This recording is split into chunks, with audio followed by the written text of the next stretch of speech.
Elena Rivera's rented sedan crunches to a halt on the immaculate gravel circle, the sound swallowed by the dense, manicured hedges surrounding the Mercer Retreat. She kills the engine, and the ensuing silence feels less like peace and more like a held breath, thick and watchful. Her sharp hazel eyes sweep the facade of the main building, a study in modern minimalism rendered in neutral tones and severe angles. Her fingers, resting on the steering wheel, clench into a tight fist for a fraction of a second before she forces them to relax. A man in practical, tactical-style boots approaches her car with a measured, silent gait, his face an unreadable mask of polite efficiency. Elena meets his gaze through the window, her own expression carefully neutral, a shield she has polished to a high gloss over years of investigative work. She exits the vehicle, the cool mountain air biting with a faint antiseptic tang that undercuts the scent of pine.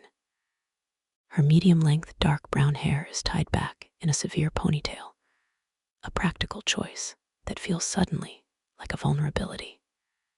"Welcome to the Mercer Retreat, Miss Rivera," the man states, his voice a low, unmodulated baritone that carries no warmth. He doesn't offer to shake hands, merely gestures for her to follow as he turns toward the imposing entrance.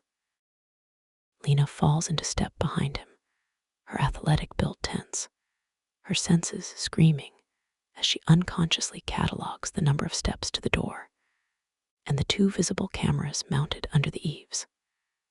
The heavy main door swings inward without a sound, revealing a vast, gleaming foyer where the air is still and tastes faintly of lavender and fresh linen. Another guest stands nearby, a young Asian American man with anxious dark eyes who fidgets with the sleeve of his oversized hoodie. Lena offers him a curt, acknowledging nod, which he returns with a hesitant, almost apologetic half-smile before looking at his shoes. A woman with silver-streaked blonde hair and an elegant, poised posture glides past them, her designer clothing starkly out of place, her smile a practiced, reassuring curve that doesn't touch her pale blue eyes. The staff member leads them all down a hushed corridor, their footsteps muted by the plush, gray carpet. They are shown to their individual guest quarters, each door identical and unmarked save for a small, illuminated number. Elena's room is a study in controlled sterility, with neutral walls, a firm-looking bed, and minimalist furniture that offers no comfort or personality. Her first instinct is to sweep the space for monitoring devices, her journalist's mind racing to pinpoint the subtle tells of a hidden lens or microphone.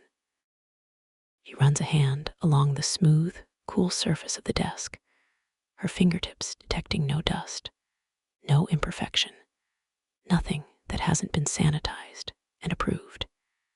She places her single bag on the bed, but does not unpack, a small act of defiance against the pervasive order. The silence in the room is profound, broken only by the soft, almost imperceptible hum of climate control, a sound that begins to feel like being listened to. She counts the exit points: 1 door, 1 window that looks out onto a serene, but fenced garden end feels the familiar, cold knot of hypervigilance tighten in her stomach. This place is a beautiful cage, and they have just willingly locked themselves inside. A soft, melodic chime resonates through the entire building, a sound clearly designed to be soothing, but which instead feels like a summons. It is time for the formal introduction, a gathering in the dining hall to meet the architect of their unease. Elena takes a final grounding breath, touching the faint scar along her right forearm, a secret reminder of a past fight for survival. She follows the sound, joining the quiet procession of other guests, moving like wary ghosts through the sterile halls. The dining hall is a vast space with high ceilings and long communal tables, all bathed in soft, clinical lighting that eliminates shadows. The guests are directed to specific seats, a subtle enforcement of order before a single word is spoken. Elena takes her assigned chair, her posture defensive as she scans the room, noting the strategic placement of cameras disguised as decorative sconces. Air carries the bland aroma of steamed vegetables and unseasoned protein, a meal designed for sustenance, not pleasure. Dr. Sophia Brandt stands at the head of the room, her tall, slender frame sheathed in a tailored neutral-toned suit, her dark brown hair pulled into an impossibly tight bun.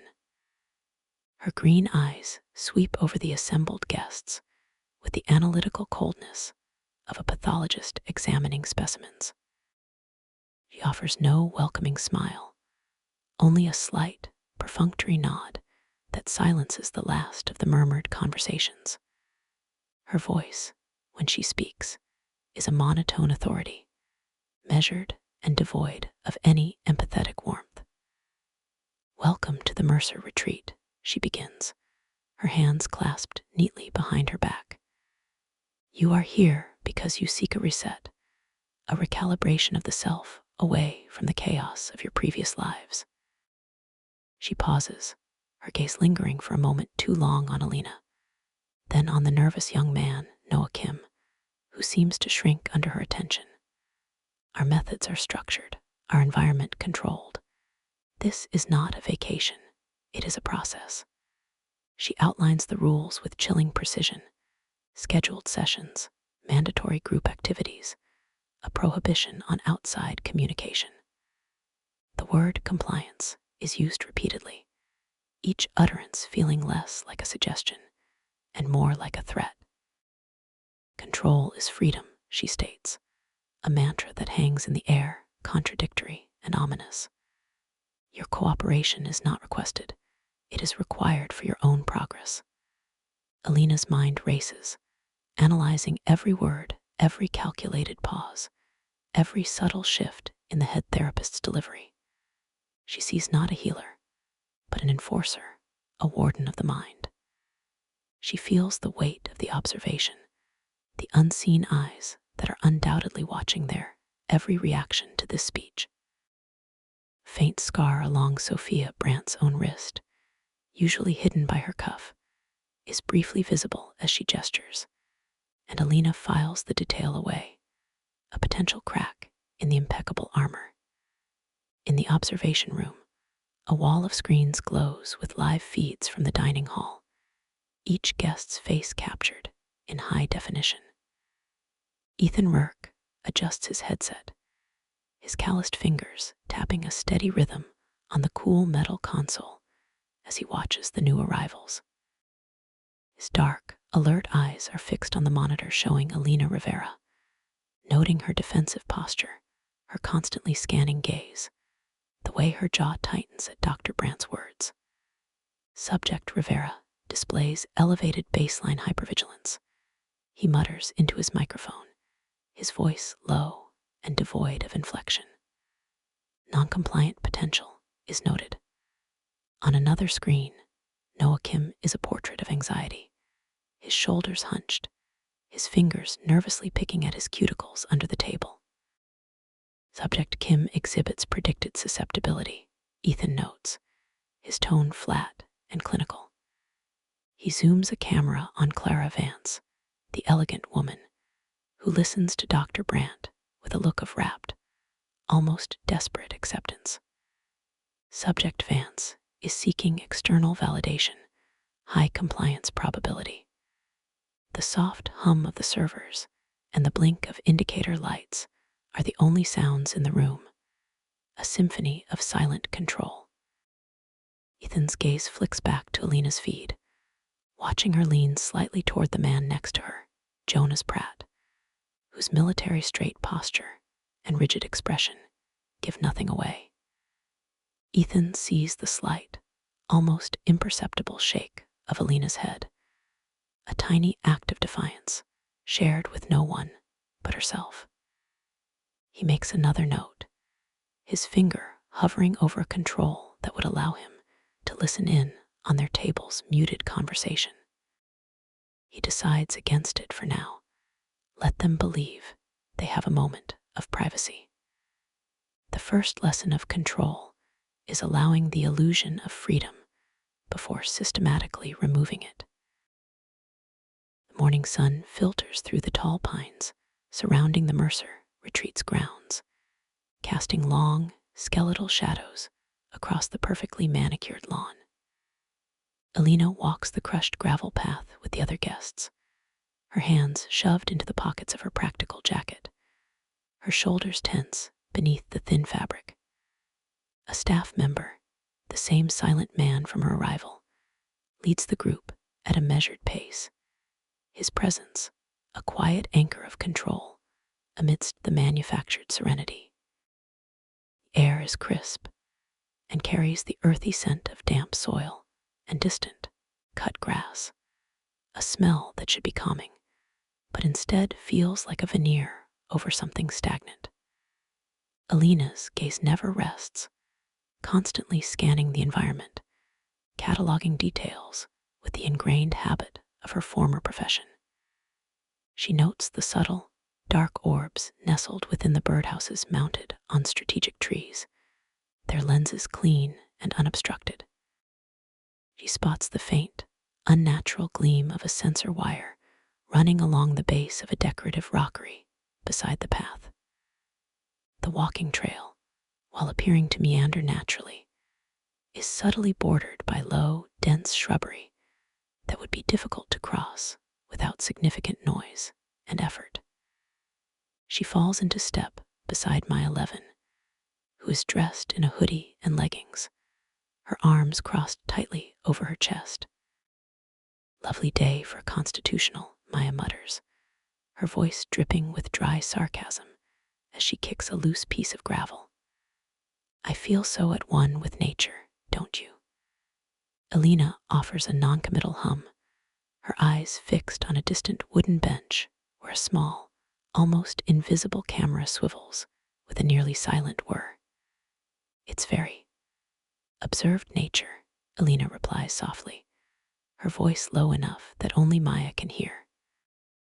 Up ahead, Clara Vance admires a bed of flowers, her expression one of genuine, if shallow, appreciation for the controlled beauty. Jonas Pratt walks with a soldier's rigid posture, his eyes forward, seemingly oblivious to the hidden surveillance, but missing nothing, his hands clasped behind his back. Noah Kim trails at the very back of the group, his hands fidgeting, his head on a swivel as he nervously eyes the tree line, as if expecting something to emerge. Guided walk feels less like relaxation and more like a perimeter check, a display of the boundaries of their new world. The group is led back inside, the transition from open air to climate-controlled silence feeling like a lid being sealed on a jar. They are split up and directed toward different therapy rooms, the assignments delivered with soft-spoken authority that brooks no discussion. Elena enters her designated room, the door clicking shut behind her with a sound of finality. The space is small, soundproofed, and lit by adjustable soft lights, with a single, comfortable chair facing a larger, empty one. A large mirror dominates one wall, and Elena doesn't need her well-honed intuition to know it's two-way glass. The air smells faintly of antiseptic and a cloying hint of lavender, an aroma clearly meant to soothe, but which instead sets her teeth on edge. She remains standing, her arms crossed, waiting. Dr. Sophia Brandt enters a moment later, her movements efficient and silent, a clipboard held in one hand. She doesn't greet Elena, simply gestures for her to sit before taking the opposing chair herself. Your file indicates a resistance to structured authority, Elena, Brandt begins, her tone flat and analytical, her green eyes noting Elena's defensive posture. You perceive systems as inherently corrupt, a perspective that has undoubtedly caused you significant distress. She states it as a cold fact, not a question, her pen poised over her clipboard. Elena feels a flare of anger at the reduction of her life's work and trauma to a clinical notation, but she keeps her face a careful mask of neutral observation. The goal here is not to break your spirit, but to redirect your considerable perceptiveness inward, Brandt continues, her voice a calibrated instrument, to show you that the control you so distrust can be the very thing that makes you whole. The words are practiced, delivered with the smooth certainty of a mantra, repeated 1,000 times. Elena says nothing, her silence a weapon she wields with precision, forcing the therapist to fill the void with her own manipulations. In another therapy room, Noah Kim sits hunched in his chair, his knees drawn up slightly, looking every bit like a scolded child. A different therapist, a man with a deceptively gentle voice, asks him about his family, about the pressure to succeed. Noah's answers are soft, stammering apologies for his own anxiety. And when you feel that pressure, Noah, where do you feel it in your body? The therapist asks, his voice a low, insistent hum. Do you feel it as a tightening, a failure? The questions are designed to amplify, to take a low hum of anxiety and turn it into a screaming siren within his own mind. Noah's breathing becomes shallow as he's guided to focus on the very physical manifestations of his fear, making them feel larger, more threatening, more real. He bites his thumbnail, his eyes darting toward the large mirror, acutely aware that he is being watched, judged, and found wanting. The session doesn't feel like healing. It feels like being expertly dissected while still fully awake. In the observation room, Ethan Rourke watches the split-screen feed, his focus divided between Elena's stubborn silence and Noah's escalating anxiety. Subject Kim's respiratory rate is increasing. He notes into his headset, his voice a detached monotone. Psychological pressure is achieving predicted physiological response. On another monitor, he sees Jonas Pratt in his session, sitting bolt upright, responding to questions with terse, one-word answers, his face a stone mask betraying nothing. Subject Pratt is utilizing military discipline to wall off interrogation, standard resistance pattern. Ethan's fingers dance across his keyboard, pulling up preloaded profiles and cross-referencing the live biometric data streaming from sensors in the therapy chairs. He sees Elena elevated heart rate despite her outward calm, a testament to the fury she is suppressing. A slight, almost imperceptible tilt of his head is his only reaction to her controlled defiance. He makes a note to recommend increased environmental pressure for her, something to fray the edges of that professional composure. Later, in the quiet isolation of his guest quarters, Noah Kim's controlled panic from the therapy session erupts. He paces the small, neutral space, his breathing a ragged, uneven rhythm that echoes in the sterile room. The walls feel like they are pressing in, the air too thin, the silence too loud.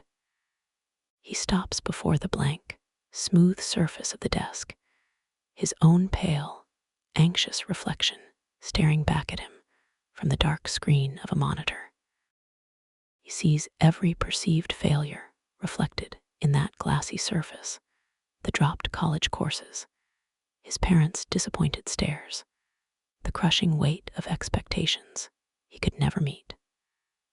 A cold sweat breaks out on his forehead, and he can feel his heart hammering against his ribs, a frantic drumbeat of fear.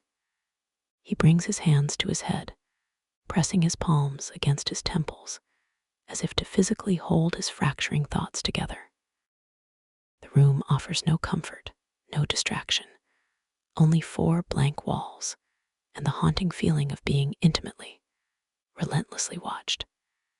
He moves to the window, looking out at the serene, fenced garden, a view that now feels like a taunt. His eyes catch on a tiny red pinprick of light near the ceiling vent, a light he hadn't noticed before. It winks once, a steady, unblinking eye. The air leaves his lungs in a quiet, terrified gasp. His anxiety isn't a private shame here. It is a show, a data point, a performance for an unseen audience. He stumbles back to the bed, sitting heavily on the edge, and brings his thumb to his mouth, biting down on the nail until he tastes blood. The dining hall hums with a forced, quiet civility as the guests take their assigned seats for the evening meal. Plates of bland, steamed fish and unseasoned vegetables are placed before them, each serving identical, a testament to the retreat's control, even over nourishment. Elena picks up her fork, her gaze sweeping the long table, noting the subtle social geography already established among them. Clara Vance holds court at the center, offering polite, empty chatter that seems designed to soothe and ingratiate, her smile never quite reaching her watchful eyes. Jonas Pratt eats with a soldier's efficient precision, his movements economical and devoid of wasted motion, his gray eyes periodically scanning the room as if assessing threats. Maya Levin pushes her food around her plate, her expression a mask of bored contempt. But Elena sees the tightness in her jaw, the defensive hunch of her shoulders beneath the hoodie. Noah Kim sits at the far end, barely eating, his head bowed so low his face is mostly hidden, his entire posture a plea to be overlooked by the staff monitoring the room. A staff member glides past their table, not serving food, but observing, her eyes missing nothing, the amount each guest eats, their posture, their silent interactions. The pressure is a subtle weight, a demand for compliance expressed not in words, but in the expectant stillness that follows her passing. Elena feels it like a physical touch, a cold hand on the back of her neck compelling her to perform normalcy, to play the part of a compliant guest seeking healing. Her eyes drift upward, tracing the clean lines of the ceiling, until they catch on a small, dark smoked glass dome nestled almost invisibly against a neutral wall panel. It is a camera, its lens a black, unblinking pupil drinking in every twitch, every whispered word, every microexpression of fear or defiance. A cold certainty settles in her gut. There is no unobserved moment here, no private thought that isn't potentially fodder for their analysis. She leans slightly toward Maya, her voice a breath barely louder than the clink of cutlery. "See the sprinkler head," she murmurs, not moving her lips, her eyes fixed on her plate. Second one from the west corner. Maya's eyes flick upward for a fraction of a second before returning to her food, her own voice a low, sarcastic whisper. "Charming Dacre. Really makes the place feel like home." "They're everywhere," Elena says, the words tasting like ash. The mirrors, the fixtures, the damn garden ornaments outside. She risks a glance toward their silent observer, who has paused near Jonah's. This isn't therapy, it's an observation lab. Maya gives a barely perceptible nod, her knuckles whitening around her fork. "Heard a rumor today," she whispers, her tone losing its sarcastic edge, turning grim. "From the guy who waxes poetic about his boots." She means Jonah's. Lena keeps her expression neutral, a small, tight smile on her face, as if sharing a pleasantry. "What rumor?" she asks, the words barely audible. Maya mimics her false smile. "That we're not the first group, that the last one had a problem." She pauses, letting the implication hang in the antiseptic air between them. Someone vanished, mid-session. Poof, gone. No explanation. The bland fish suddenly feels like a lump of clay in Elena's stomach. The rumor of a vanished guest clicks into place, like a missing piece of a terrifying puzzle, validating every paranoid instinct she's fought since arriving. It isn't just her PTSD. The fear here is real, manufactured, and lethal. The dining hall, with its soft lighting and quiet chatter, transforms in her mind into a beautifully appointed feeding ground. After the tense meal, Elena is summoned not to her room, but back to the therapy rooms. Dr. Sophia Brandt is already there, waiting beside the large two-way mirror, her posture ramrod straight. The room feels colder than before, the lavender scent now smelling cloying and artificial, like a flower left too long in a sealed room. Brandt doesn't offer a chair, instead initiating a slow, circling walk around Elena, a predator assessing its prey. "Your resistance to our environment is noted, Elena," Brandt states, her voice devoid of its earlier clinical pretense, leaving only cold steel beneath. "You count exits. You catalog surveillance points. You seek out the discontented." She stops in front of her sharp green eyes boring into Elena's. "This hypervigilance is the very wound we are here to heal. You must learn to relinquish control to those who can wield it properly for your benefit." Elena says nothing, holding the woman's gaze, her own fists clenched tight at her sides, hidden in her pockets. She will not give this woman the satisfaction of a reaction, will not let her see the chill that Maya's rumor has sent down her spine. Brandt's lips curve into a thin, humorless approximation of a smile. "Your silence is a shield, and like all shields, it has a weight. You will grow tired of carrying it." In another identical room, Jonas Pratt sits facing a different therapist, his back straight, his hands resting on his knees. The therapist speaks softly about structure, about the comfort of clear rules, and the chaos that exists without them. Jonas's face is granite, but a faint tick pulses beneath his left eye. The words strike a chord deep within him, echoing his own belief that the world is a battlefield requiring order. The therapist suggests that true strength lies in trusting the system, in becoming part of a greater, controlling purpose. Noah Kim is in a third room, and his session is not going well. He is visibly trembling, his breathing shallow and rapid, as the therapist calmly, gently guides him to visualize his anxieties as physical entities in the room with them. "They're watching, aren't they, Noah?" The therapist prompts, his voice deceptively kind. "The expectations, the disappointments. They're always watching." He gestures vaguely toward the mirror. Noah's eyes widen in terror, fixated on his own ghostly reflection in the dark glass, seeing not just himself, but the judging eyes of everyone he's ever failed. In the observation room, Ethan Rourke watches the trio of sessions unfold on his bank of monitors. His focus is primarily on Elena's feed, analyzing her microexpressions, the slight flare of her nostrils, the unwavering stubbornness in her eyes. Subject Rivera's physiological responses indicate elevated stress masked by cognitive override. He narrates flatly into his headset.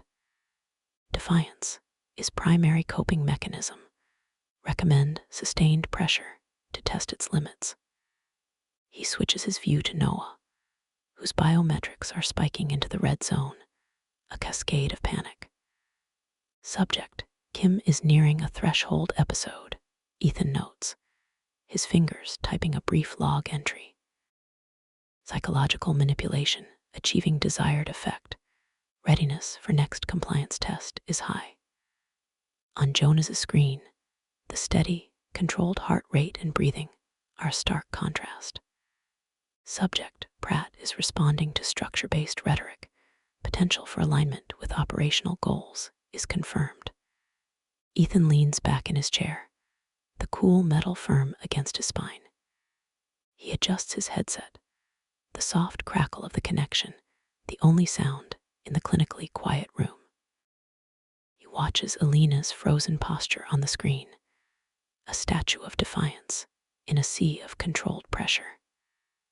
A single, irrelevant thought flickers, a memory of a stubborn bird he'd seen as a child, refusing to leave a wire it was perched on despite a gathering storm. The thought is dismissed instantly, buried under the relentless flow of data and the quiet, humming authority of the control room. The afternoon sun is a pale, cold eye in the sky, offering light, but no warmth to the guests assembled on the outdoor grounds. They stand on a wide, manicured lawn surrounded by the ever-present pine forest, a picturesque scene undercut by the tense postures of the participants. Staff member, not the silent guide from before, but a younger woman with a relentlessly cheerful demeanor, explains the exercise a trust-based activity where they must navigate a simple obstacle course while blindfolded, relying on a partner's verbal guidance. Her smile is bright and unwavering, a stark contrast to the appraising sharpness in her eyes. Elena is paired with Jonas, a combination that feels both deliberate and dangerous. She ties the blindfold around her head, the world plunging into oppressive blackness. Every sound magnified, the rustle of Jonas's cargo pants, the distant call of a bird, the soft, almost inaudible hum of electronics from somewhere nearby. His voice, when it comes, is a clipped, low command. 2 steps forward. Now stop. She obeys, her muscles coiled tight, her instincts screaming that vulnerability in this place is a trap, not a therapy. Across the lawn, Maya is paired with Clara, and her sarcastic muttering is a steady stream of defiance against the cheerful instructions. Left, my dear. Know your other lefto, for God's sake. Just stand still, Clara directs, her melodic voice fraying at the edges with frustration. Noah is partnered with a staff member, his blindfolded face pale and slick with a thin sheen of sweat even in the cool air. He moves like a frightened animal, flinching at every directive. The exercise is a perfect mirror of their personalities, Jonas's controlled authority, Maya's rebellious impatience, Clara's desperate desire for harmonious order, and Noah's paralyzing fear. The staff observe from the periphery, their expressions neutral, taking notes on clipboards as their guests stumble and hesitate, revealing their deepest inclinations under the gentle pressure of the game. Lena feels a wave of pure claustrophobia, the blindfold becoming a symbol of the retreat's entire philosophy. Strip away your own perception and place your trust in our control. She grinds her teeth, following Jonas's orders with a rigid precision that is its own form of resistance, a refusal to truly cede the internal command she holds over her own body. Later, in the suffocating silence of his guest quarters, the controlled panic Noah held at bay during the outdoor exercise breaks its fragile dam. The room, once just sterile, now feels actively malevolent, the walls seeming to pulse in time with his racing heart. He paces the limited floor space, his breathing a ragged, wet sound that echoes too loudly in the quiet, each gasp a desperate pull for air that doesn't seem to reach his lungs. The memory of the blindfold, of complete helplessness, has merged with the therapist's insidious words, conjuring formless, judging specters in the empty air.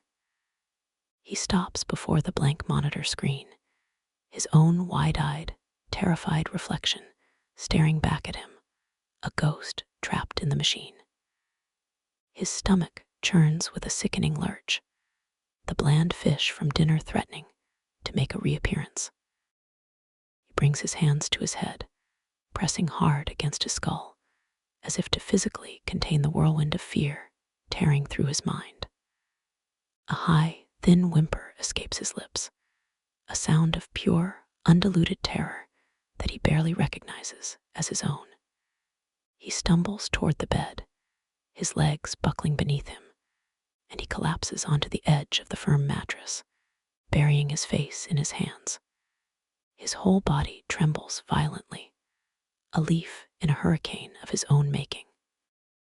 He is acutely, painfully aware of the camera's unblinking eye near the vent, knowing his breakdown is not a private shame, but a spectacle, a data point being logged and analyzed by the calm, detached voices in the control room. This thought amplifies his panic, locking him in a feedback loop of fear and humiliation from which there seems no escape. In the observation room, the scene is one of serene, technological calm. Banks of monitors display every quivering detail of Noah's episode in high-definition clarity, his biometrics scrolling down a sidebar in frantic red numerals. Ethan Rourke watches with detached professionalism, his fingers steepled under his chin. Subject: Kim is experiencing a peak anxiety episode, he states into his headset, his voice a low, even monotone that seems to absorb all the emotion from the scene on screen. Physiological markers are consistent with predicted collapse under sustained pressure. Sophia Brandt stands slightly behind him, her arms crossed, her expression one of cold satisfaction rather than concern. Note the duration of the paralytic phase, she instructs, her eyes fixed on Noah's frozen form. The length of time between the initial spike and his current catatonic state is valuable data for calibrating future interventions. She makes a note on her own clipboard, her pen scratching softly in the quiet room. His compliance threshold will be significantly lower now. Ethan switches a view to another monitor, this one showing Elena's room. She is not sleeping, but sitting perfectly still on the edge of her bed, her back straight, her head tilted as if listening to the very walls. He zooms in on her face, analyzing the set of her jaw, the focused intensity in her eyes. Subject Rivera remains hypervigilant, he reports. She is likely attempting to discern the nature of the disruption from Kim's quarters. He observes the way her right hand rhythmically clenches and unclenches, a tiny motor of suppressed fury and fear. Her resistance is metabolically costly, Sophia observes, a hint of clinical interest in her icy tone. She will fatigue eventually. The system is designed to ensure it. Ethan gives a curt nod, his attention already moving to a third screen where Jonas Pratt lies on his bed, awake, but perfectly still, staring at the ceiling with the unwavering focus of a soldier on watch. There are no anomalies in his biometric readout. His heart rate is steady, his breathing deep and measured. He is a rock in the turbulent stream of the retreat's manipulations, his need for order aligning, for now, with theirs. The therapy room feels smaller today, the wall seeming to lean inward under the relentless, silent scrutiny of the two-way mirror. Elena sits in the same firm chair, but the air is different, colder, charged with a new and more pointed intensity. Dr. Sophia Brandt doesn't circle her today. She stands perfectly still before her, a scalpel in human form. She doesn't speak of general resistance or hypervigilance. She goes straight for the bone. The assault left more than a scar on your forearm, didn't it, Elena? Brandt's voice is soft, yet every word lands with the precision of a surgical strike. It left you with the unshakable conviction that you are permanently broken. Elena's breath catches in her throat, a tiny, almost imperceptible reaction that she knows the woman and her unseen audience will have registered. They've read her file, they know the details, but hearing them voiced here, in this sterile box, feels like a violation. You believe you must constantly prove your strength, Brandt continues, her green eyes noting the minute tightening around Elena's mouth. Because you are secretly terrified that the weakness you felt that night is your true, hidden nature. The words are designed to bypass her intellect and sink directly into the old, poisoned well of her trauma, to make the retreat the only source of antidote. Elena forces her hands to relax in her lap, forces her breathing to remain even, but internally she is reeling. They are not just observing, they are mining, extracting her deepest fears to use as leverage. Brandt allows a silence to stretch, a vacuum meant to suck up confession or despair. Control is not your weapon, Elena, she concludes, her tone almost gentle, which is more frightening than her coldness. It is your cage, and we are here to help you step out of it. The session ends without further discussion, leaving Elena alone with the echoing, manipulated silence. Across the hall, in another identical room, Noah Kim is shattering. His therapist, the one with the deceptively gentle voice, has spent the session meticulously reconstructing the moment he dropped out of college, amplifying every sigh from his disappointed father, every tear from his mother, until the memory is a crushing weight on his chest. They see your failure every time they look at you, don't they, Noah? The therapist murmurs, his voice a poisonous balm. You are a living reminder of their own inadequacy, and you can see the shame in their eyes. Noah is crying now, silent, hopeless tears that track through the pale skin of his cheeks, his body curled into a fetal position in the chair. The therapist makes a note, a small, satisfied tick on his clipboard. The breakdown is complete, and the compliance can now begin. The evening meal in the dining hall is a tense, fractured affair. The forced civility of previous nights worn thin to reveal the raw nerves beneath. Clara Vance delicately cuts her unseasoned chicken, her voice a determinedly bright bubble in the grim silence. I found the guided meditation today to be so centering, she offers, her smile including everyone and no one. It's remarkable how much calmer I feel when I simply let go. She says this with a pointed glance toward Maya, who's stabbing her broccoli with palpable aggression. Maya snorts, a short, sharp sound of contempt. Yeah, nothing says inner peace like being watched by a dozen hidden cameras while you chant, she retorts, not bothering to lower her voice. I feel real centered knowing my every fart is probably logged in some pervert's spreadsheet. Clara's smile tightens, becoming a brittle mask. There's no need for vulgarity, dear.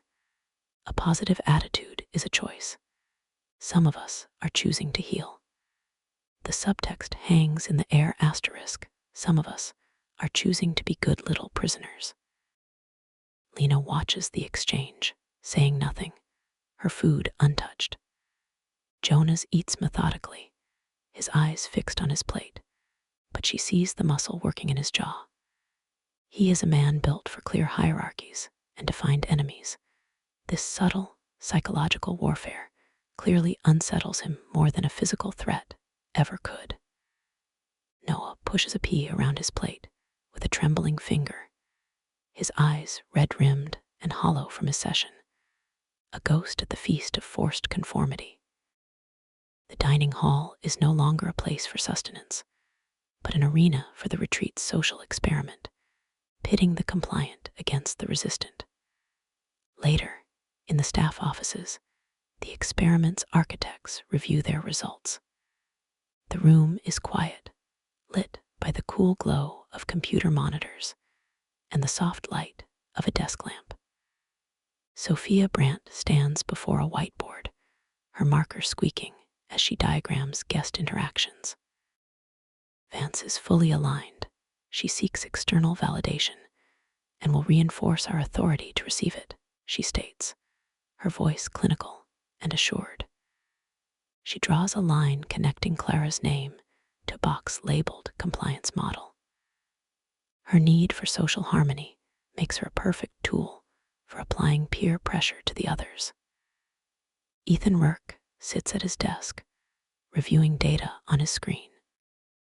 Levin's Defiance is predictable but energetic. She will require more targeted pressure, likely leveraging her past relationship trauma. He doesn't look up from the streams of biometric data, his focus absolute. Her distrust of authority is her primary vulnerability. We can use it to isolate her further. He highlights a spike in Maya's stress indicators during the dining hall confrontation, a data point of successful provocation. Dr. Brandt's marker moves to Noah's name, circling it. Kim is broken. His dependency is established. We will now begin rebuilding him into a compliant subject, using his fear of disapproval as the primary motivator. She then turns to Elena's name, underlining it twice. Rivera is the anomaly. Her resilience is rooted in a professional paradigm of investigation. We must shift that paradigm, make her perceive her own resilience as a pathology. She writes the word pathology next to Elena's name, the letters bold and final. The final part of the whiteboard is dedicated to Jonas Pratt. The soldier represents a significant opportunity, Brandt says, a rare flicker of something akin to excitement in her cold eyes. His need for structure and his latent guilt make him susceptible to co-option. We can offer him a role, a purpose within our hierarchy. He could become an enforcer, a bridge between staff and guests. Ethan gives a slow, considered nod, finally looking up from his screen. His biometrics remain stable under pressure. He is accustomed to operating within a chain of command. The approach has a high probability of success. The plan is set, a cold, calculated blueprint for the systematic dismantling of 5 lives. The observation room is a cathedral of silent data, its air humming with the low-grade fever of electronics and focused intent. Ethan Rourke's fingers glide across his keyboard, pulling up a multiplex of feeds from the dining hall's morning session. His eyes, dark and unblinking, are locked on the quadrant showing Elena Rivera. She sits perfectly still amidst the soft clatter of breakfast, a statue of calm. But Ethan is not watching her posture. He is watching her hands. Beneath the table, hidden from the wider angle cameras, her right hand rests on her knee, and her index finger is tapping out a slow, deliberate rhythm against the denim fabric. It is not a nervous tick. The tempo is too consistent, the movement too controlled. Tap, pause, tap, tap, tap, pause, tap. He isolates the audio feed, filtering out the ambient noise until he hears the faint, almost imperceptible whisper of fingertip on cloth. His own hand stills on the console. He recognizes the pattern, a simple Morse code sequence he hasn't seen since his military intelligence days. It's a repeating loop. DANGER, a cold, professional admiration flickers in his chest before he ruthlessly extinguishes it. Subject Rivera is attempting covert communication, he says into his headset, his voice a flat, diagnostic tool. Non-verbal, rhythmic pattern, likely directed at subject Levin. Recommend immediate countermeasure during next outdoor activity. The morning's scheduled activity on the outdoor grounds is billed as voluntary reflective walking, a concept that feels like a sick joke to Elena. The paths are no longer just bordered by surveillance, they are defined by it. She walks alone, her pace measured, feeling the weight of the observation like a physical pressure between her shoulder blades. She spots Maya 50 yards ahead, lingering near a wooden bench that faces a serene, man-made pond. It's one of the few spots not directly in sight of a camera, a blind spot she'd mentally cataloged days ago. As Elena approaches, she doesn't slow her pace, doesn't make eye contact. Her lips barely move, her voice a breath stolen by the breeze. They caught the tapping. Maya, who had been staring into the water with a look of pure contempt, doesn't turn her head. Her own reply is a low murmur, a ventriloquist's trick. No shit. Cheerful Jenny over there just got a whisper in her. She gives a tiny nod toward a staff member who had been meandering nearby, but was now walking toward them with a purposefully casual gait. Test of obedience. Incoming. The staff member, her smile still firmly in place, asks if they wouldn't prefer to join the group meditation in the lavender garden, a zone ringed with obvious cameras. The choice is an illusion, the request is an order. The moment of attempted connection is severed, the trap sprung and reset. Back inside, the therapy rooms await. For Noah, the session is a continuation of his dismantling. His therapist doesn't need to raise his voice. He simply plays an audio recording. It's a clip from yesterday's dining hall, Maya's sarcastic voice clear and sharp. Some pervert spreadsheet. The therapist lets the words hang in the air, then follows with Clara's chastising reply. There's no need for vulgarity, dear. Some of us are choosing to heal. He then looks at Noah, his expression one of gentle concern. They fight because they are broken, Noah. Their chaos is a sickness. You don't want to be like them, do you? You want the peace that comes with order. The message is meticulously crafted. Your potential allies are vulgar, disruptive, and ill. Compliance is sanity. For Elena, Sophia Brandt dispenses with any pretense of subtlety. She stands before her, holding a tablet. On it is a frozen video still from the outdoor grounds, capturing the exact moment Elena and Maya were nearest to each other. Covert communication is a form of aggression, Elena, Brandt states, her voice cold and sharp as ice. It is a symptom of your pathology, this need to conspire, to resist the very help you came here for. She zooms in on Elena's face, on her unmoving lips. We see everything. Your attempts are not just futile, they are a regression. They prove you are not yet ready to be well. The words are not just an observation, they are a verdict, delivered with the absolute certainty of someone who controls all the evidence and all the rules of the court. In the observation room, Ethan watches the fallout.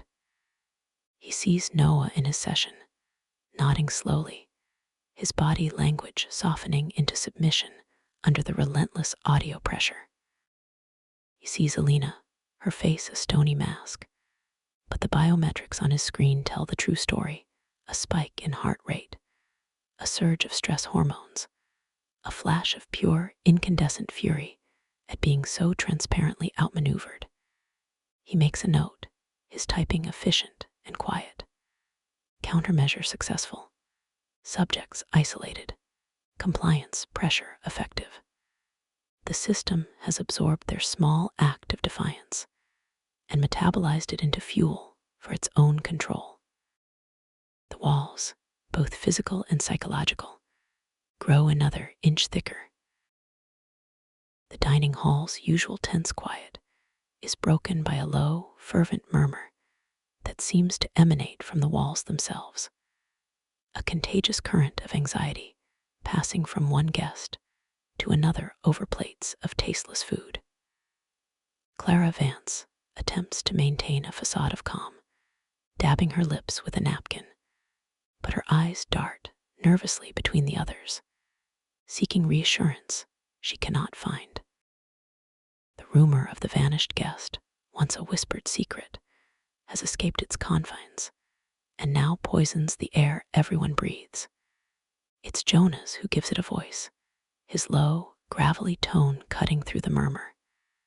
He wasn't in his room this morning, Jonas states, not looking up from his plate, his words meant for the table, but carrying in the hushed space. Bed was made.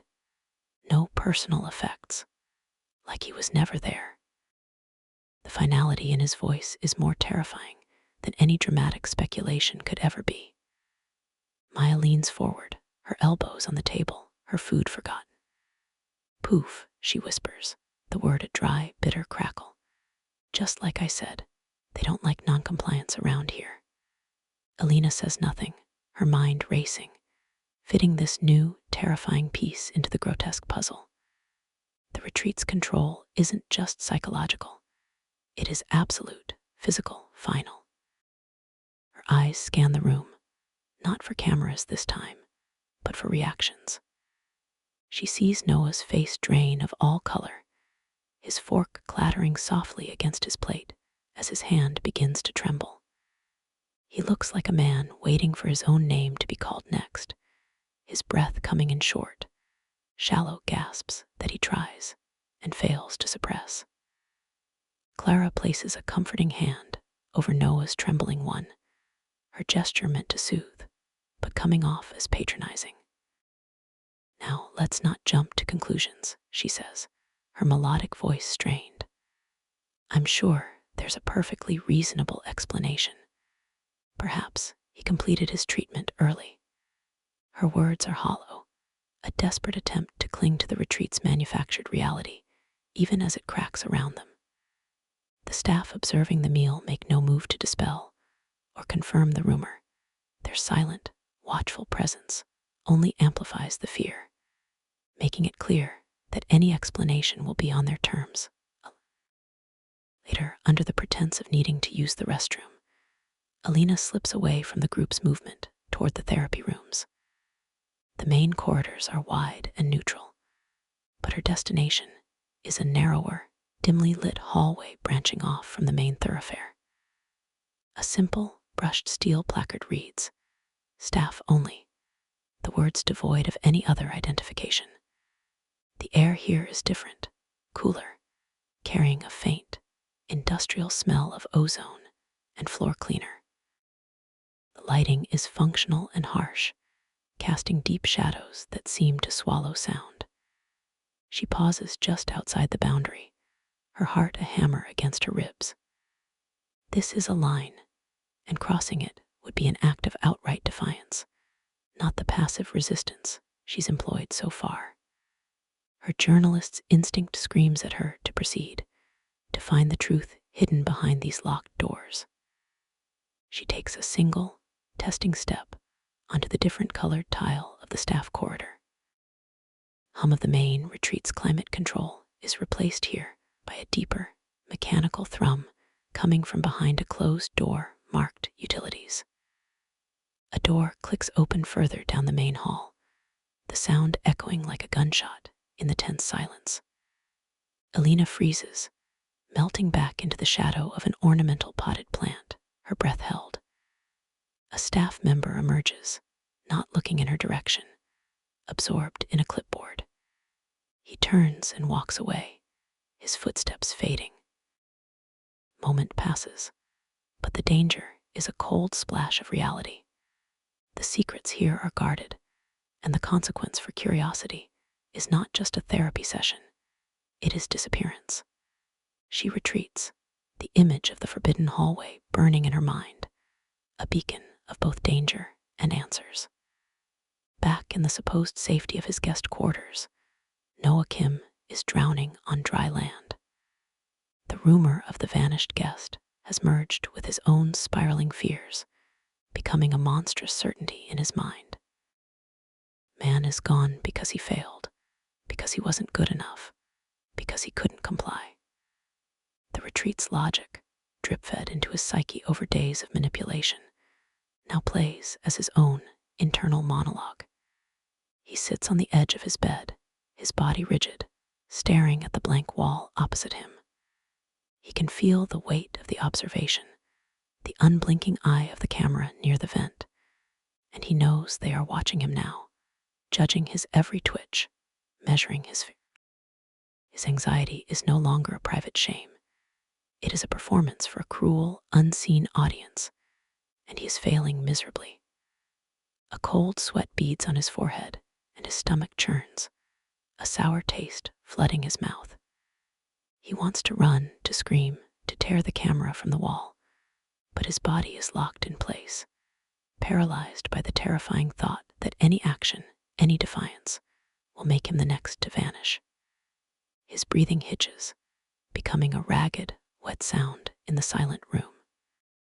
He brings his hands to his face, his fingers ice cold, and tries to press the panic back in. It's no use. The retreat's psychological hold is complete, a vice around his mind. He is not a guest seeking healing.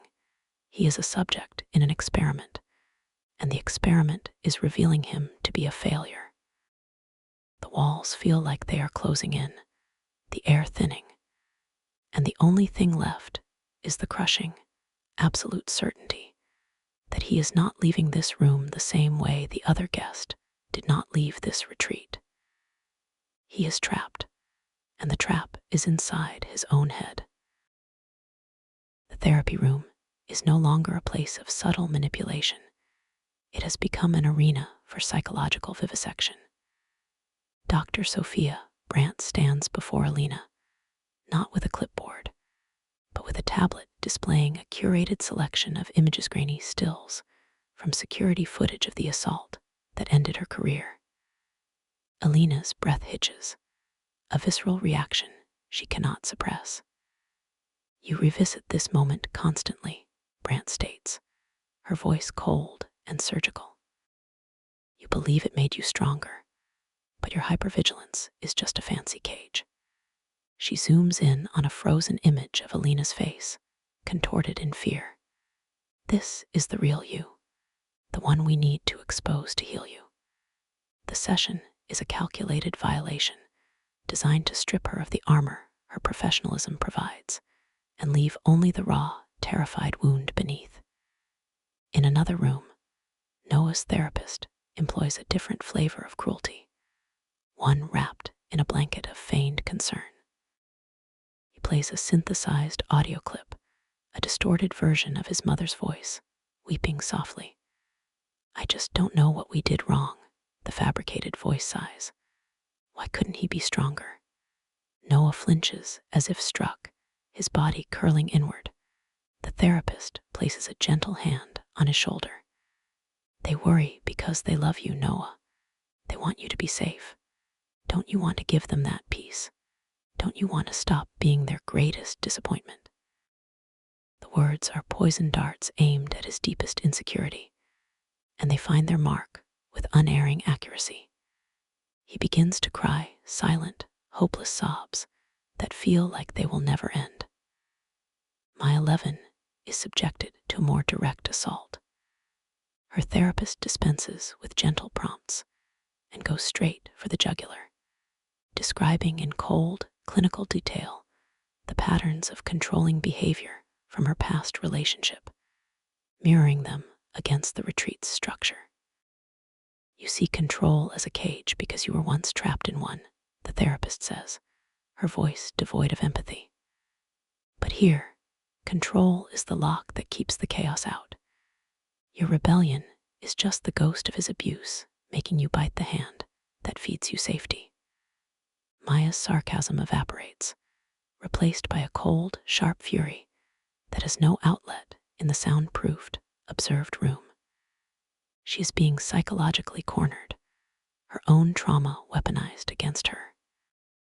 In the observation room, the staff watch the carnage unfold on their monitors. Ethan Rourke's face is a mask of professional detachment as he narrates the biometric readouts. Subject Kim's cortisol levels have peaked, suggest he is entering a state of receptive dependency. On another screen, Maya's vitals show a spike of adrenaline and rage. Subject Levin's defiance is solidifying into actionable anger. Risk of overt noncompliance is increasing. His eyes flick to Elena's feed, where her heart rate is elevated, but her breathing remains controlled. Subject Rivera is utilizing cognitive override to withstand the pressure. Her resilience is metabolically costly, but effective for now. Sophia Brandt stands beside him, a faint, cold smile touching her lips as she watches Noah's breakdown. Perfect. The breaking point is the beginning of true compliance. He is empty now. We can begin refilling him. Her gaze shifts to Jonas Pratt's feed, where he sits in his session, rigid and unresponsive. The soldier remains a puzzle. His structure is a fortress. We need a different key. A junior staff member suggests increasing the pressure, but Brandt shakes her head. No, with him, we do not break the door down. We offer him the key, a role within the walls. We appeal to his need for order and purpose.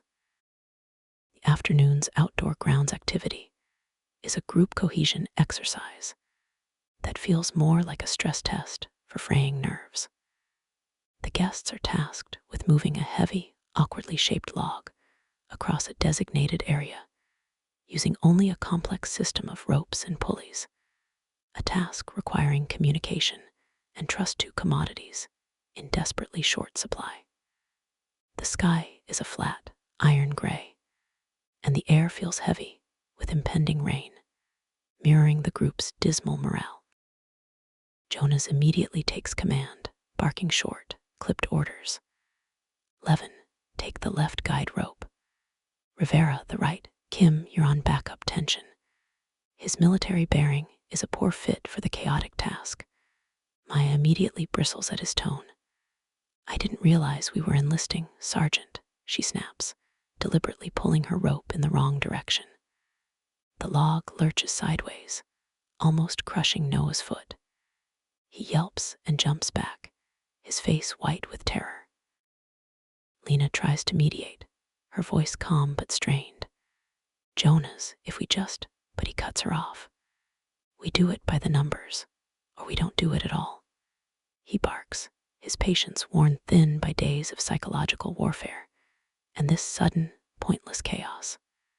Clara wrings her hands, offering useless, placating suggestions that are swallowed by the rising argument. The log remains stubbornly stuck, a physical manifestation of their disintegrating group dynamic. Cracks are appearing in their morale, not through outside pressure, but from the tensions the retreat has expertly cultivated and amplified within them. Rain begins to fall, a cold, dismal drizzle that soaks through their clothes and chills them to the bone. Nobody moves to seek shelter. The exercise has become a miserable standoff. Jonas stands rigid, his jaw clenched, a man betrayed by the disorder around him. Maya glares at him, her arms crossed, shivering with cold and anger. Lena looks from one to the other, the journalist in her seeing the perfect, ugly strategy of it all. They are too busy fighting each other to fight their actual captors. Noah simply stands in the rain, head bowed, looking utterly broken and defeated, the water streaming down his face, indistinguishable from tears. The retreat's control is no longer just external. It has successfully turned them against themselves. The therapy room feels less like an office and more like an interrogation chamber today, the air thick with the unspoken history of yesterday's violations. Dr. Sophia Brandt begins the session by replaying a clip of audio, a distorted snippet of Elena's own panicked breathing from the previous day, a sound meant to provoke shame and regression. Elena listens, her face a placid mask, but inside, A cold fury ignites. Instead of recoiling, she leans forward slightly, her sharp hazel eyes fixed not on the tablet, but on the faint, almost invisible seam of the two-way mirror behind Brandt's head. The audio quality is poor, Elena states, her voice calm and analytical, a journalist critiquing a source. There's a consistent 40-decibel hum underlying the recording, likely from the ventilation system in the observation room. Your soundproofing isn't as complete as you'd like us to believe. She pauses, letting the technical observation hang in the air, a deliberate reframing of the session from psychological breakdown to forensic audit. It must be frustrating, investing so much in illusion only to be betrayed by subpar acoustical engineering. Brandt's composure wavers for a microsecond, a tiny flicker of surprise in her cold green eyes before the professional mask slams back down. Elena has refused the role of victim. She has become the critic. She doesn't defend her pain. She attacks their system's flaw. It's a minute act of defiance, a shift in the power dynamic so subtle, yet so profound, that the room's atmosphere crackles with its energy. Brandt's next question about control feels rote and hollow, a scripted line delivered after the play has already been rewritten by its lead actor. Later, under the cover of a mandated rest period, the guest quarters become a warren of furtive activity. Soft, almost inaudible knock sounds on Elena's door. She opens it to find Maya Levin standing there, not with her usual sarcastic bravado, but with a grim, focused intensity. She slips inside without a word, her eyes immediately scanning the room for any new monitoring devices. "They're upping the game," Maya whispers, her voice a low, tight wire. "Pratt just gave me a friendly reminder about the schedule. He's using their phrases. They're turning him." Elena nods, her mind racing. Jonas's need for order is being exploited, his military mindset funneled into their hierarchy. "We need to assume every word in here is heard," she murmurs, her back to the most likely camera position.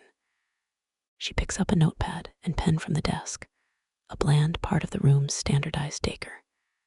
She writes quickly, her handwriting compact and precise. Vanished guest. Staff corridors. She shows it to Maya, who reads it and gives a sharp, almost imperceptible nod. Maya takes the pen. Her writing is a quick, angular scrawl. Saw floor plan fragment on Rourke's desk. Utility access any quadrant. She underlines utility access twice. It's a reckless, dangerous piece of information, obtained at immense risk.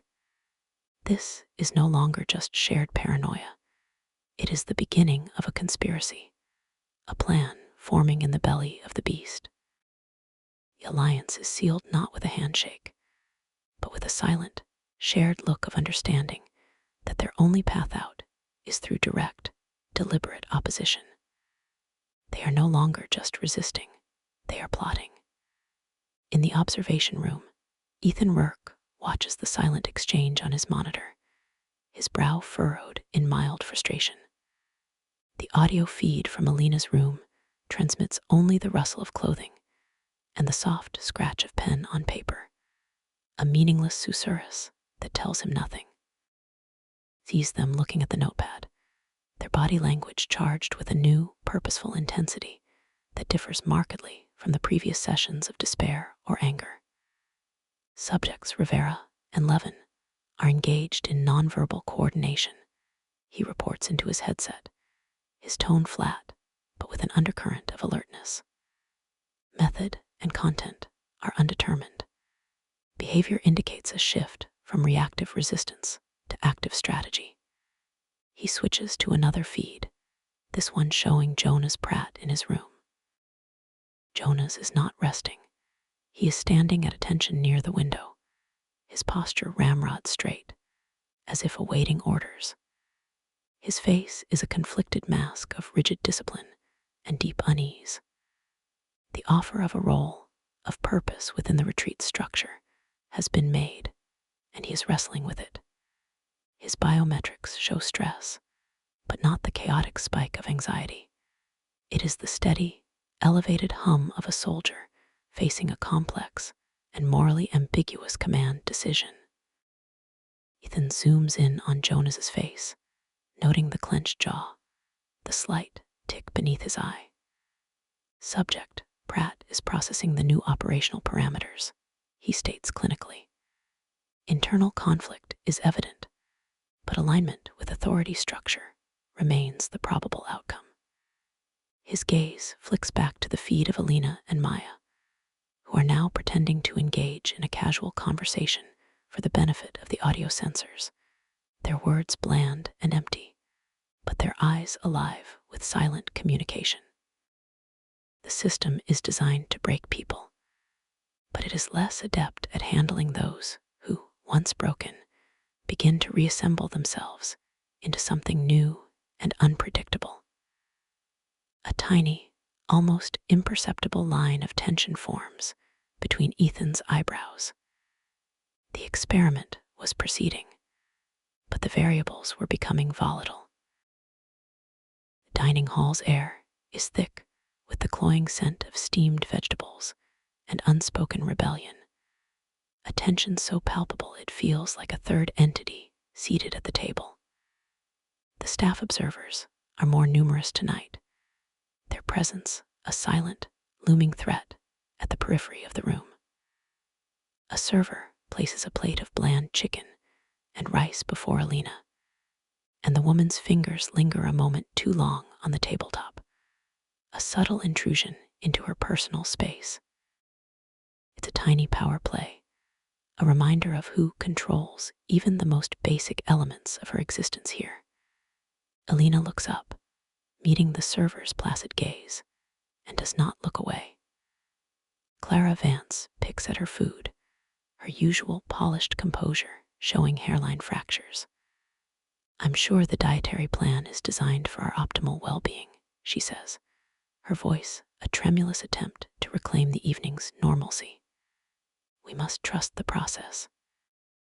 Her words are meant for the table, but her eyes keep darting toward the watching staff, seeking their approval. Maya Levin scoffs, a short, sharp sound of disgust. "Trust the process of turning us into flavorless, obedient zombies," she retorts, pushing her plate away. "You can trust it all the way to the grave, Clara." The argument is their old dynamic, but the undercurrent is new, charged with the knowledge of the vanished guest and the secret alliance forming in the shadows. A staff member takes a step closer to their table, his expression neutral, but his intention clear a silent command to cease. Elena watches him, feels the weight of his expectation, and something inside her snaps. She lays her fork down with a deliberate, quiet click that somehow cuts through the murmur. "Is there a problem?" she asks, her voice clear and firm, carrying across the room. Every eye turns to her. "We're just having a conversation." Is that still permitted, or has that policy vanished along with one of your guests? The hall goes dead silent. The server freezes. Clara gasps softly, her hand flying to her throat. Maya's eyes widen with a mixture of shock and fierce approval. Elena holds the staff member's gaze, her heart hammering against her ribs not with fear, but with a long-dormant sense of agency. She has spoken the unspeakable aloud, shattered the retreat's most important rule, the pretense that everything is normal. Line is crossed. The war is now declared in the open.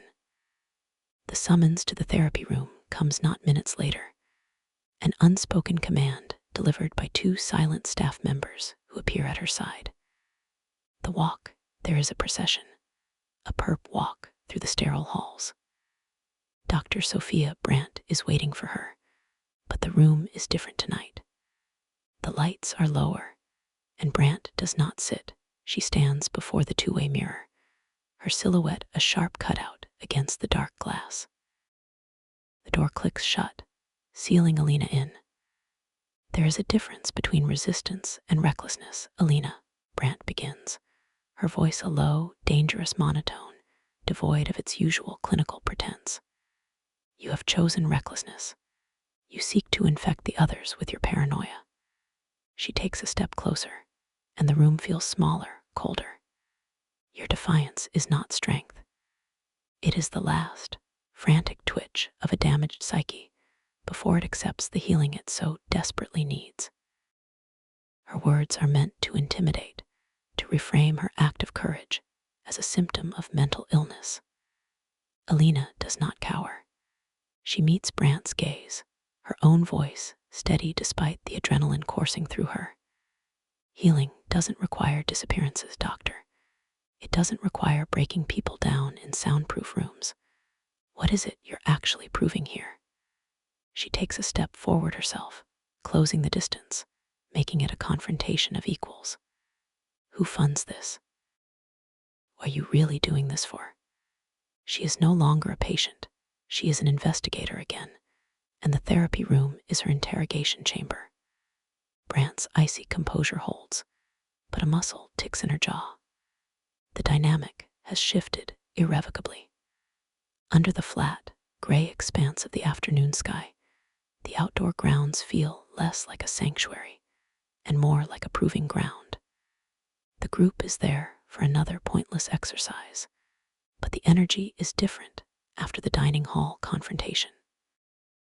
Lena watches the tree line, her mind replaying the fragment of a map Maya had scrawled on that notepad. Utility, access any quadrant. Her eyes scan the northeastern perimeter, past a manicured hedge, where the land dips slightly into a small, natural hollow. There, half hidden by overgrown ferns, is a rusted, ground-level hatch, almost invisible unless you were looking for it. It's a chance, a flaw in the retreat's perfect armor. She catches Maya's eye and gives a barely perceptible nod toward the hollow. Understanding flashes across Maya's face, followed by a surge of adrenaline-fueled resolve. They wait for a moment when the staff observer is distracted by Jonas, who is questioning the purpose of the exercise with soldierly bluntness. It's now or never. Under the pretext of retrieving a dropped water bottle, Elena ducks behind the hedge, Maya following a second later. The ground is damp and soft beneath their feet. Lena drops to her knees before the hatch, her fingers scrambling to find a latch in the rusted metal. Her heart is a wild drum in her chest, every second stretching into an eternity. Maya keeps watch, her body tense, her eyes fixed on the top of the ridge, where the rest of the group remains. Hurry, Maya hisses, her voice tight with panic. The rusty hinge finally gives with a screech that sounds like a gunshot in the quiet afternoon. The hatch opens, revealing a dark, narrow drop into a utility shaft. It's not freedom, but it's a path, a unknown. It is a way out of the light and into the hidden guts of the beast that holds them. Staff offices are in a state of controlled chaos, the usual quiet hum of efficiency replaced by the sharp, staccato rhythm of crisis. Phones blink on hold, ignored. Computer monitors display cascading alerts from the perimeter breach in the northeast quadrant. Dr. Sophia Brandt slams a file folder down on a metal desk, the crack of impact echoing in the tense room. Find them, she commands, her voice a whip of cold fury that strips away all pretense of clinical calm. They can't have gone far. The utility tunnels are a maze, but they're a closed maze. A junior staff member flinches at her tone, his fingers stumbling over keyboard commands as he pulls up archaic blueprints of the retreat's subsurface infrastructure. Ethan Rourke stands at his own terminal, his posture rigid, his focus absolute as he coordinates the search. Seal sectors 7 through 12, he barks into his headset, his voice a low, urgent growl. Override all guest quarter locks. Nobody moves. I want thermal on every camera down there now. His usual detached professionalism is fraying at the edges, replaced by a soldier's battle-ready intensity. The system is being tested, and for the first time, the flawless machinery of control is showing its seams under the pressure of two determined women who should have been broken by now. The retreat's hidden geography, once its greatest strength, has become a vulnerability. In the restricted areas, the air is thick with the smell of ozone and damp concrete. Alarms blare a muted, internal scream that the guests will never hear. Security personnel, rarely seen by the guests, move with swift, purpose-filled strides through the narrow, dimly lit corridors, their radios crackling with terse updates. The illusion of a serene wellness retreat has been completely abandoned here. This is the raw, operational nerve center, and it is inflamed. Door marked COMMS array is left ajar in the rush, revealing a rack of equipment that hints at a reach far beyond simple therapy. The reaction is not just about two escaped guests. It is about the integrity of the entire experiment. Brandt's eyes scan the blueprints over subordinate's shoulder, her finger stabbing at a junction point. They'll head for environmental control, she predicts, her mind working with a terrifying, strategic clarity. Levin will see it as a system to crash. Rivera will see it as a heart to stop. The breach is not an inconvenience. It is a fundamental challenge to their authority, and their response is escalating from containment to something far more definitive. Back among the guests, the lockdown has sent ripples of panic through the group. Confined to their quarters, they can feel the shift in the retreat's energy, the sudden tightening of the vice. For Noah Kim, the distant, muffled sounds of running footsteps and slamming doors are the footsteps of his own impending judgment. He sits on his bed, rocking slightly, the walls of his room feeling less like a sanctuary and more like a coffin waiting to be sealed.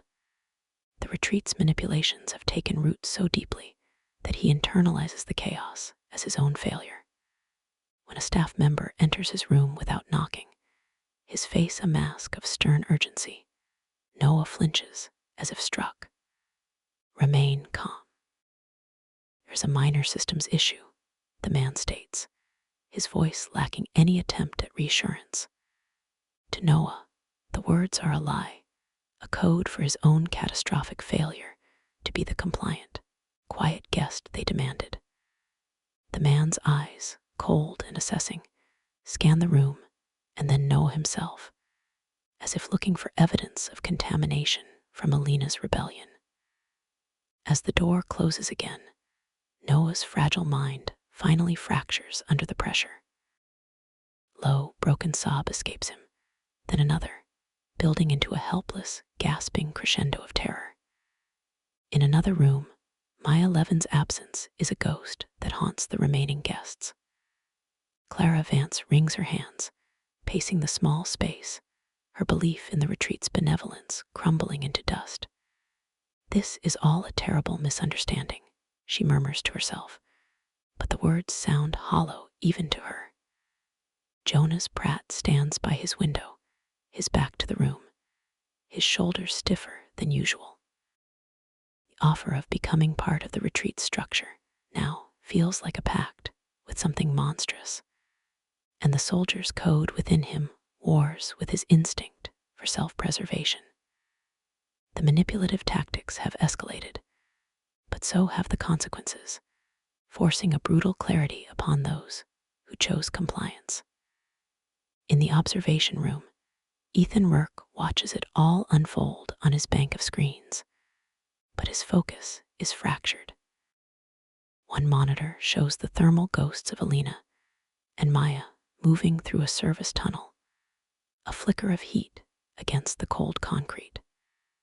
Another shows Noah's complete psychological collapse, his biometrics a chaotic mess of red alert glyphs. A third shows the tense, fearful faces of Clara and Jonas in their separate prisons. The system is meant to handle these variables individually, but their reactions are now feeding into each other, creating a cascade of instability. He zooms in on a feed from a camera in the utility tunnel, its lens smudged with grime. He sees Elena pause, her head tilted, listening to something he cannot hear: a distant alarm, a drip of water, the thrum of a generator. Her face is smudged with dirt, but set in a look of fierce, determined focus. She is not a panicking victim. She is a predator in the ducks of her captor, and she is hunting for a weakness. Ethan watches her, and for a single, unguarded moment, the cold data stream is replaced by a human thought, a grudging respect for enemy skill. He quickly shoves the thought aside, his fingers flying across the keyboard to isolate the thermal feed, to direct a security team to their position. But the lapse was there, a tiny crack in his own operational detachment. The retreat's control is not just unraveling for the guests, it is stressing the controllers.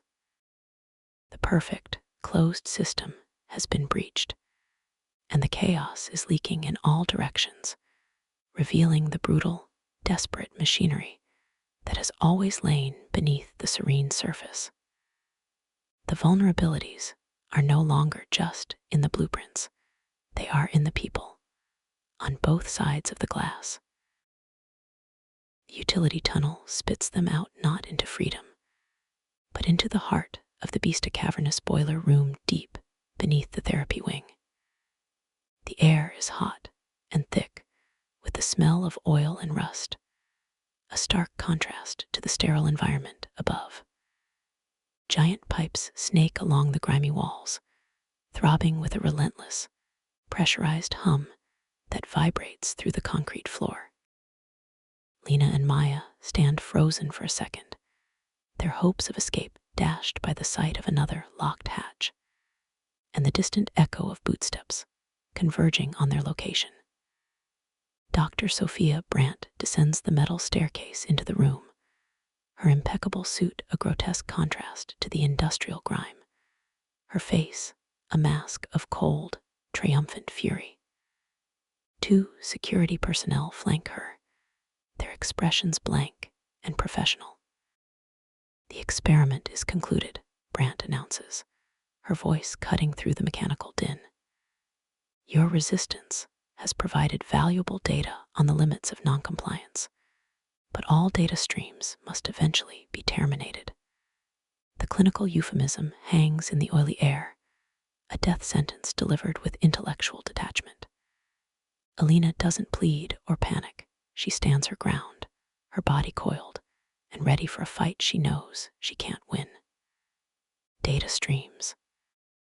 She echoes, her voice steady despite the adrenaline screaming through her veins. Is that what you call the people you break? What did you do with the other one, the guest who vanished? She forces the question out, needing the truth spoken aloud in this filthy, hidden place before they make her disappear too. Brandt's smile is a thin, cruel slash. Subject termination is a necessary protocol for the integrity of the study, she states, confirming every terrible suspicion. The door at the top of the stairs bursts open again.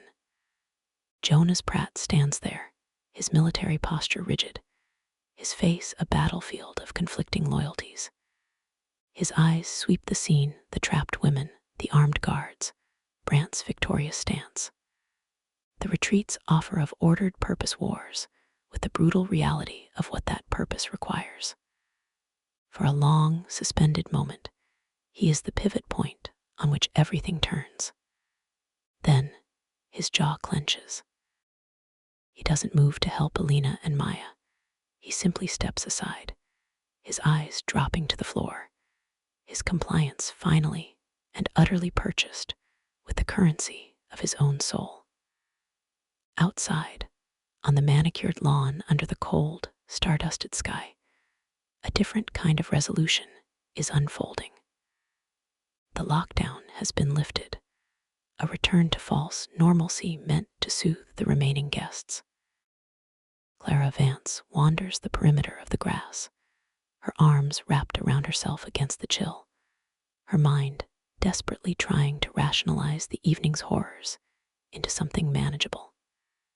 She repeats the retreat's mantras to herself like a prayer, her belief in the system now a fragile life raft in a sea of terror.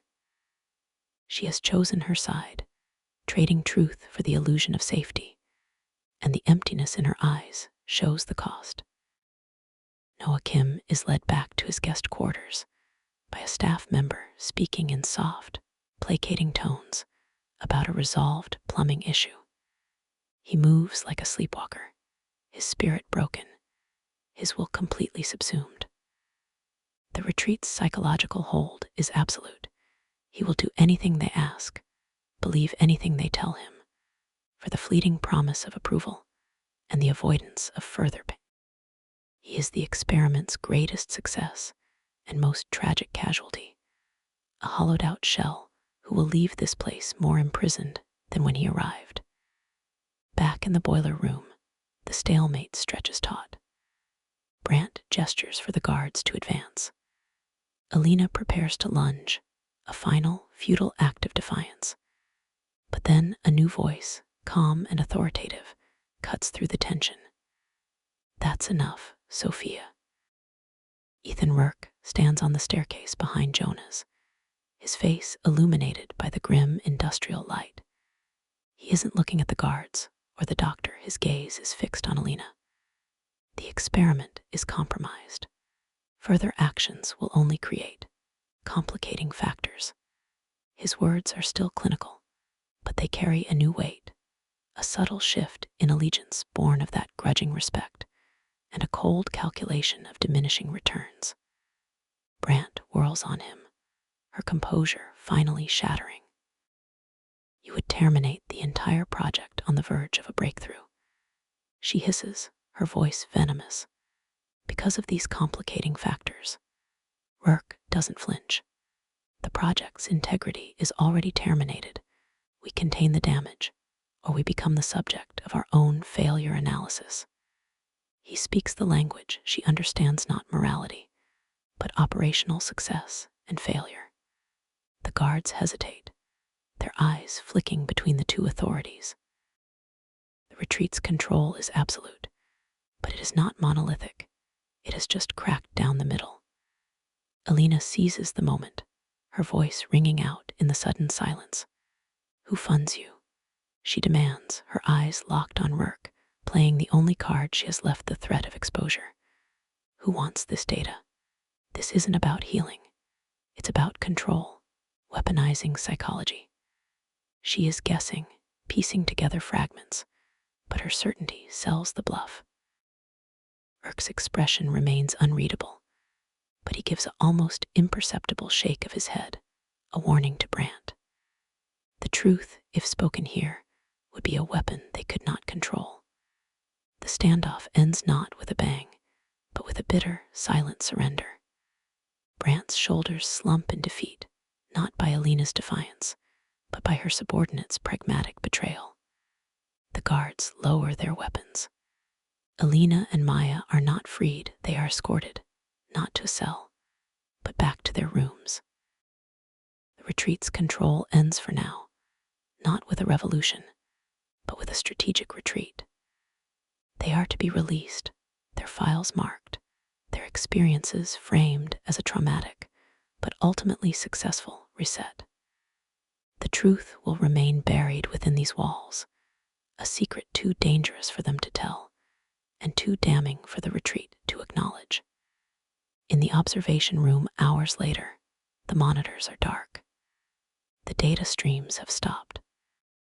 Ethan Rourke sits alone in the dim light, the silence a physical presence. He replays the final moments in the boiler room, watching Elena's face, the fierce, unbroken light in her eyes, even in defeat. He had contained the breach, saved the project from immediate exposure, but he knows this is not over. He has let a virus out into the world, and it has a name. In her guest quarters, Elena stares at her reflection in the dark window, seeing not a broken survivor, but a determined witness. The battle is over. The war has just begun. The psychological consequences are a permanent scar, and the aftermath is a life forever changed.